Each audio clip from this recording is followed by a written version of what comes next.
Good morning, friends. Today we will discuss power transformer, the part of unit number 6. This is our last unit, instrumentation and environmental impact. In previous lecture, we have seen alternator, exciter, and circuit breaker. After that, today we have discussed here power transformer. A transformer is an electrical device that transfers electrical energy between two or more circuits through electromagnetic induction. Electromagnetic induction produces an electromotive force within a conductor which is exposed to time varying magnetic field. Transformers are used to increase or decrease the alternating voltage in electric power application. A varying current in transformer primary winding creates a varying magnetic flux in the transformer core and varying field imping on transformer secondary winding. This varying magnetic field at the secondary winding induces a varying electromotive force EMF or voltage in secondary winding due to electromotive induction. Making use of Faraday's law discovered in 1831 in conjunction with high magnetic permeability core properties, transformer can be designed to efficiently change AC voltage from one voltage level to another within power network. Since the invention of the first constant potential transformer in 1885, transformers have become essential for the transmission, distributions, and utilization of alternating current electrical energy. A wide range of transformer design is encountered in electronics and electric power applications. Transformer range in size from RF transformer less than cubic centimeter in volume to unit interconnecting the power grid weighing hundreds of tons. After discussing transformer, what is transformer? Now today discuss method of earthing. Here there are several methods of earthing like wire or strip earthing, rod earthing, pipe earthing, plate earthing, or earthing together water mains. Most commonly used method of earthing are pipe earthing and plate earthing. These methods are explained below in details. Earthing mat Earthing mat is made up by joining the number of rods through copper conductor.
The wire GI or copper wire is tightly bolted to an earth plate with the help of nut or bolt.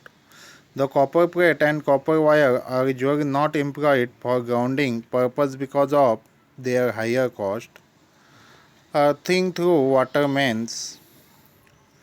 In this type of earthing, the GI of copper wire are connected to the water mains with the help of steel binding wire which is fixed on copper grid as shown below. Earthing through water mains.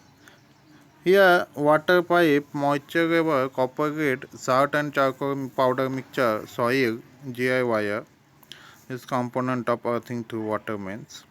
The water pipe is made up of metal and it is placed below the surface of the ground that is directly connected to earth.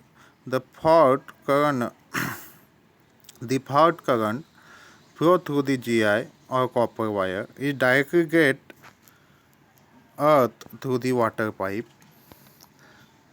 Today we have stopped here. After this we have discussed control room, feature of control room, objective of CNI systems like that. Thank you.